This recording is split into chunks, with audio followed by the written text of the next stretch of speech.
So thanks everyone for coming. First of all, I want to thank... I was wondering if there was going to be a fire. Yeah. Good to see. The Yule log. First of all, I want to thank Benzinga. I think this, of all the conferences we go to a bunch, I've seen you in the last year.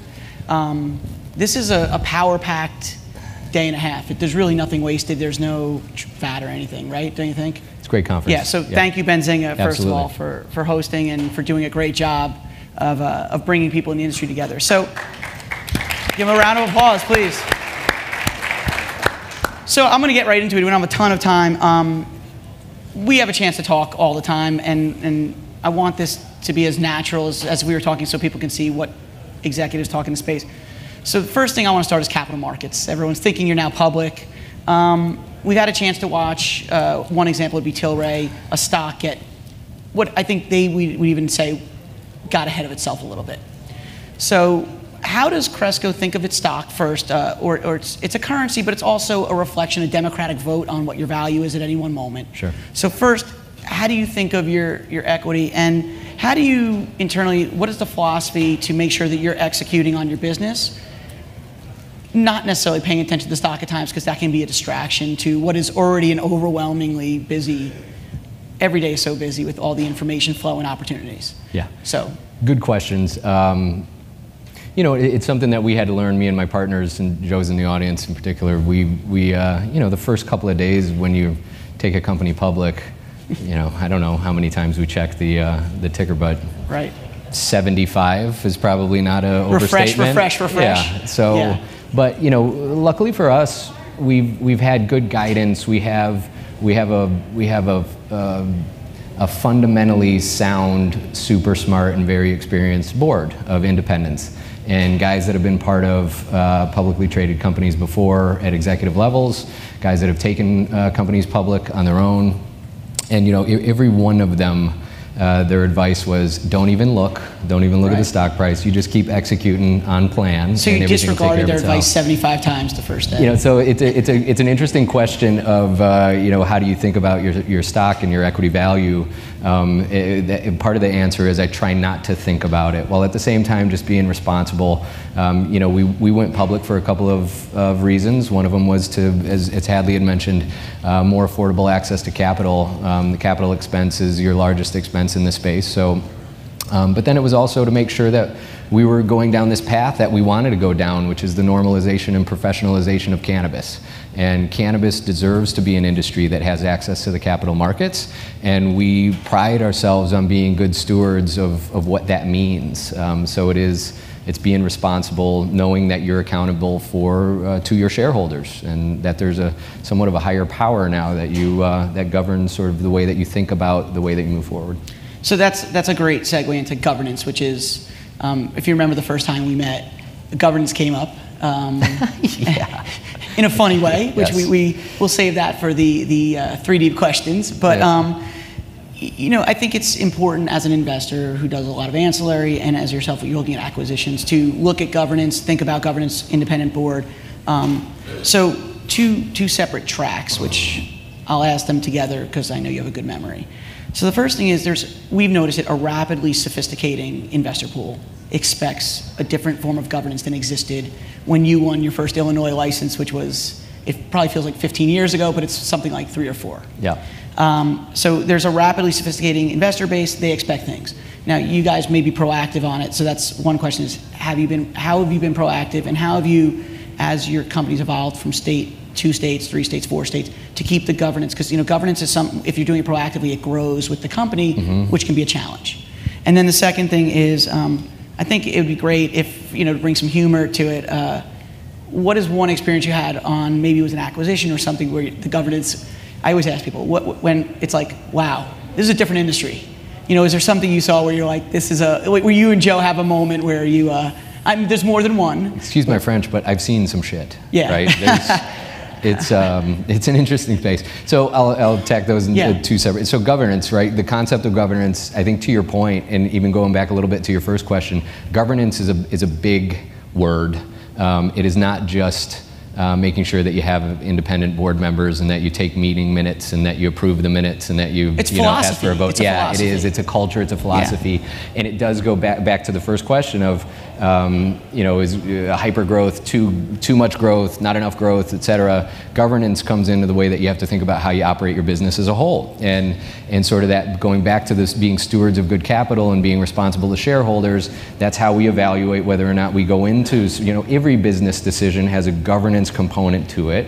You've got to stay true to your mission as a company. Absolutely. And you have to have a sense of responsibility in the way that you're choosing to do things. So growth has to be reasonable and manageable growth. It can't be growth at all costs. At the same time, we also, we're very happy to be a cash flow positive entity, but we can't be so cash flow positive at the expense of growth. So it's balancing those two sort of levers and governing ourselves in a way that, growth, the way that we think about equity, et cetera. What states we decide to go into. We're regulation guys first and foremost. For those of you that don't know the background of me and my fellow partners, we come from the mortgage banking space. So we were on the legal regulatory operations side of banking and mortgage banking in particular. So we also went through the financial collapse and the financial crisis, and when your industry is literally identified as the root cause of the economic collapse around the world. It was residential mortgage banking in the U.S. It was. Right. It was Joe. Anyway, going through that experience and not only understanding what it's like when your industry goes from relatively unregulated to hyper-regulated in a very short period of time, and how you could actually build a successful business by focusing on doing regulation and governance the right way, and that can actually lead to explosive growth. We saw very similar things sort of start to develop in the cannabis space, and that's how we actually entered the industry. So it was really with that focus of leading with regulatory compliance and governance is how we approached cannabis from the very beginning. Well, I was thinking back to your Illinois experience where the funniest thing I heard, it's not a governance thing necessarily, was where unfortunately someone had a health problem. Someone who was complaining about the process, that person had an aneurysm and unfortunately died, and you guys were accused of killing him, I think, which I can't believe that's what you thought. Yeah, I never thought that. Yeah, no, that came, that actually happened. I obviously, you guys brought that to my attention, that was an accusation. That happened. I would say the craziest thing, though, when it comes to governance that I've seen in this space goes back to a dispensary in one of the pioneering markets where, you had a 7,000 square foot former office building, and you had power strips plugged into power strips plugged into the wall, and that's what the lights were plugged into, and they literally just sort of visqueened off existing office spaces, and those were the grow rooms. Yeah. So we're looking at this, and they wanted like $6 million for a $6 million in revenue business, and we're talking with the owner outside, and we're like, okay, if we realize we can't run your business. This is not our. Right. This doesn't match up with the way that we operate. So if we even think about this, you'd have to stay in it, because we couldn't possibly even do this. Everybody would leave. You don't know which power strip. Right. You could kick one plug and the whole thing's done. So we told them, we said, well, okay, so if we come in at half, we give you $3 million. What are the use of funds? And he goes, well, first I'll pay off that loan shark that I owe $1 million to, and then I owe $2 million to the IRS for back taxes. And we're like, okay, thank you very much. Yeah. It was very nice to meet you. Well, you just brought, and that's great. So the next question I have is, and I think a lot of people on the MSO side think about this, is adverse selection. So I remember one of our conversations was about how MSOs it's a very competitive market now for acquisitions, and there's a proactivity to the governance, but the reality is there's only so many assets that exist that are attractive. It's not unlimited, it's very finite, and it's hard to think outside the box and be that creative when there's 20 groups that everyone can look publicly. It's much more efficient than it was 2 years ago. I'm sure you could find that needle in a haystack. Much different animal now.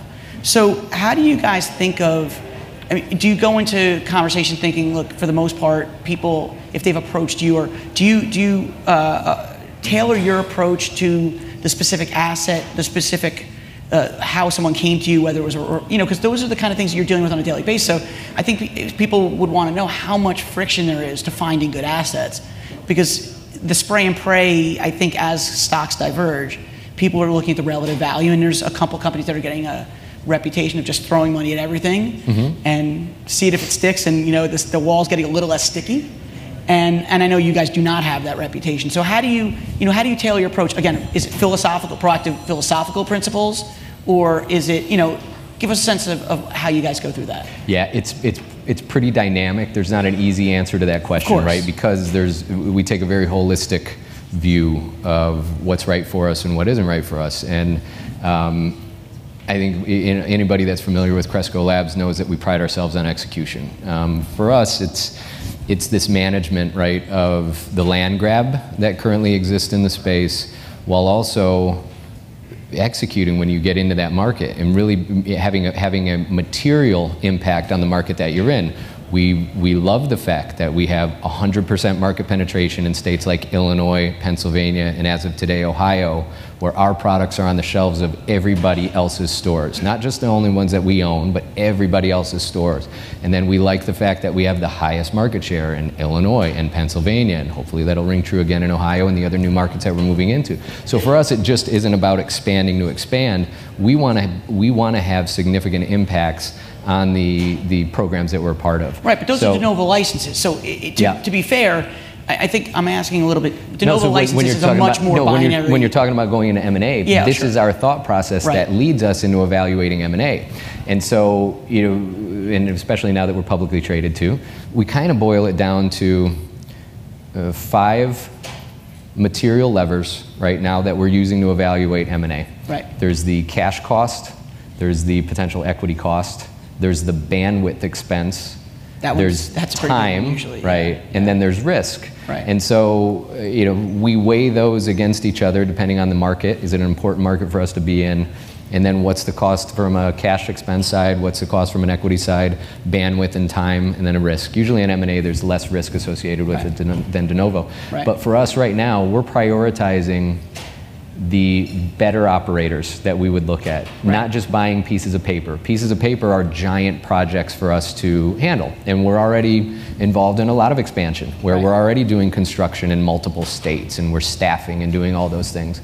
So, again, the conglomerate, the aggregate of the analysis is right now, bandwidth and time are probably our 2 most expensive assets, and so we want to try and look for high quality targets that are institutional grade, that won't be such a big lift on the infrastructure that we currently have, and can be value add. And I think that's what people are starting to see, especially people who, let's say that the cannabis investor ecosystem is far smaller than the broad ecosystem of, if you're writing an article, it might only go to 1,000 people might read it, which in cannabis is probably a high penetration rate, but in reality is tiny, right?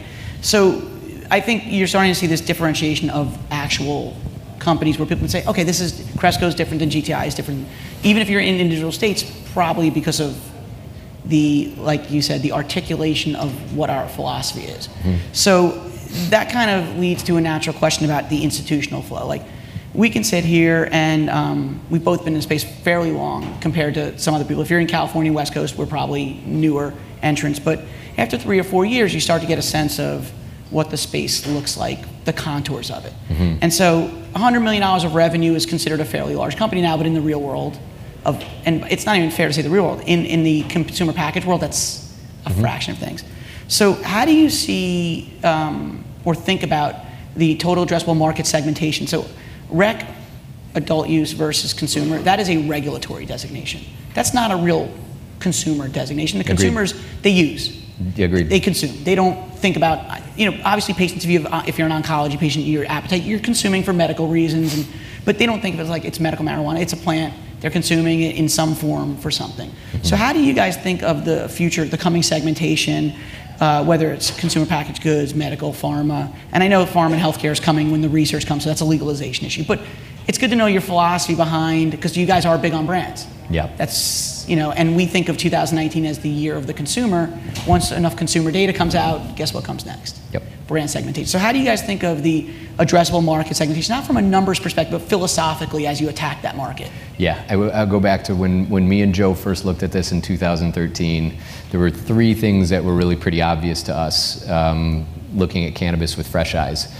Cannabis was going to be a regulated industry. It wasn't going to go the other direction. It was going to go unregulated to hyper-regulated. The space needed to be normalized and professionalized. That's really all it was missing. Nobody had to guess of whether or not cannabis would be a successful industry. If done right, this has been around for 5,000 years. The demand model doesn't really need to be developed. But that also, cannabis was a consumer packaged good, whether cannabis knew it at the time or not. And it wasn't going to continue to be weighed out in front of you and put in a cellophane bag and handed to you and you walk out with it. It was going to be tested, it was going to be pre-packed, it was going to be tamper evident, it was going to be shipped in cases. That was where the industry was going to go. So one of the first things that we focused on when we got our first licenses was developing the marketing and branding approach and really being able to put a consumer hat on and understand that there were multiple types of consumers' hats. There were your very medically focused at a high level and overgeneralizing it. There's very medically focused consumers that are part of the space. There's your sort of wellness and lifestyle category, which is the major category sort of right in the middle. And then you do, people use the phrase recreational when we're talking about rec laws, over 21 laws. I think adult use or adult access is a better way of describing that type of program. Or just because, consumer versus medical. Recreational is a different thing than just a normal adult use. Recreational implies like the intent is really just to get as euphoric as you can. So as we look at the market segmentation, you've got medically focused that are part of the program because of a cancer diagnosis, right? Wellness and lifestyle, and then adult use, higher end, sophisticated, educated, traditional customer. So this is great. I think we're out of time. Unfortunately, we could do this probably for a few hours. So I hope you guys found this useful. This is like a conversation we might have by ourselves, and I hope that everyone enjoyed doing it in front of, the videotape of 5,000 of our closest friends. Thanks for doing it, Charlie. Yeah, appreciate it. Thank you.